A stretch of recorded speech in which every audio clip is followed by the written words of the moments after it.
චූටි සාලේ පැටියෙක් වගේ ඉන්නේ හැටි. ඕ මේ කප්පු දෙක මැද්දෙන් ගන්න බැරිද නූල්? එච්චර ආදරේද? දෙබරන් දැස්සින් දාලා ගන්න. මෙන් දාලා ගන්න. කැටයක් එක වැටෙන ඉඳන් අනිත් පැත්ත.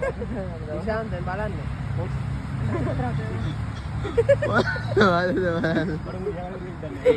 මූණට සයින් දින්න බැරි මේ බා. සයින් යකෝ දැන් තමයි මතක් උනේ.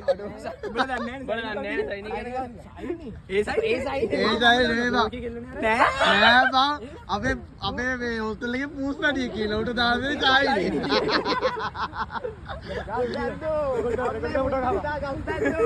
අම්මේ අර වීඩියෝ එක කරන හරිද?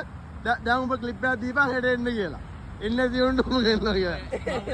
එන්න තියන්න මේ ටික තමයි කියපන්. මම මේ පොල්ල තියන්න තමයි හදන්නේ. අයි මේ උඹට හමුනේ. රත්තරන් යාළුවෝ ඔයාලා හෙට එන්න. මොකද මේ හෙට ආවේ නැතොත් මේ මට අද හවස වෙච්ච වැඩේ. මං කිව්වා අද හවස එන්නේ නැහැ කියලා. ඉතින් මේ මීජේ මට කරපු වැඩේ තමයි මේ. ඉතින් ඔයාලා එන්න. එච්චරයි. මං දැන් හෙට කොහොමද එනවා මට නැත්තම් මේ අමාරුයි මේ. හෙට එන්න දෙයක් නැහැ. උඹ ඔතනම තමයි හෙට. නෑ මං හෙට අද එන්නේ නැති උන්ට මොකද්ද එන්නේ? උන් ටික ගැට ගන්නවා මේ දාලා තියෙනවා. පීලියට තියලා ගැට ගන්න නේද? මම පව්.